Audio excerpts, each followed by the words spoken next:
I had a chap buying 2 houses in London. I think the price was 1.26 million or something. So buying them together. If you buy 2 properties from the same person together, that becomes a linked transaction. Okay, what that means is you pay SDLT on the total value. For your purposes, what that means is, obviously because we've got different thresholds for SDLT, you're going to start going into the higher thresholds. Yep. You could claim multiple dwellings relief, but we're just starting with the basic premise. However, one house had been empty for, and the SDLT on 2.5 million, I'm going to kind of guess for you now. The SDLT on 2.5 million, I think it was 225,000 or thereabouts. Somebody can do a check if you like. It was a there or thereabouts. Wouldn't you just buy them 2 weeks apart? No. Linked transaction. So if you buy a property from me today, and in 6 months' time you buy another property from me, that is a linked transaction, possibly a linked transaction, most likely a linked transaction. Okay, and then the second one, okay, is treated as linked with the first one, so you're going to start paying higher rates of SDLT. What's the way around that? No way around it. No way around it. Okay.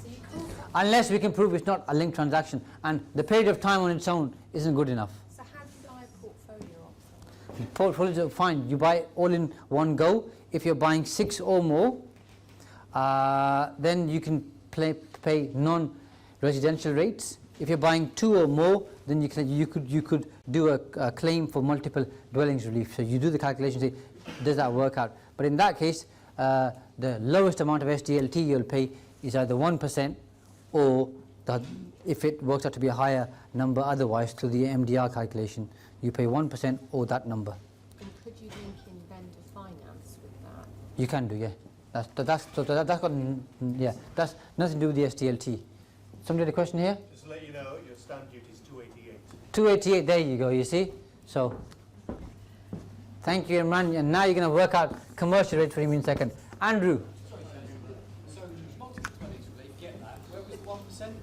So, when you do the multiple dwellings relief calculation, the figure can't be 0.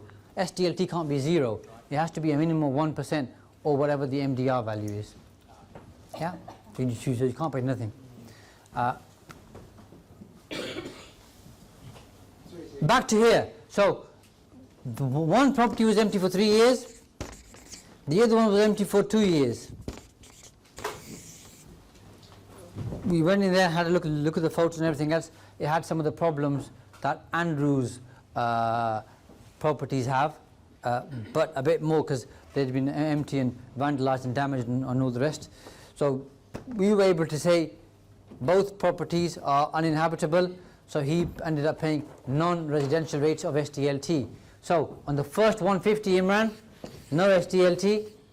On the next £100,000 is 2%, and on the balance, whatever that equals, is 5%. So you can figure that out, my friend, while we move on.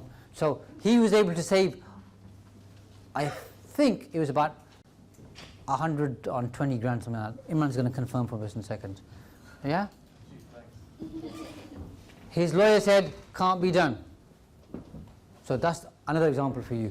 Buying second home, 3% SDLT, that we kind of covered with, where's Emmanuel gone? We covered with Emmanuel. If you only have one property, sell it to your limited company. Yep. And then you can buy your next property as your main residence. We've covered that. CGT on incorporation we've covered because Saf reminded me about the base cost. So that's that covered. Substantial shareholding exemption. We'll look at that in a second. Imran, are you ready with the figures? Pretty much. Go on then, hit us with it. 112,500. 112,500 was how much SDLT he'd have had to pay. Okay. So 112,500. So Imran, 288 minus the 112,500 gives us how much?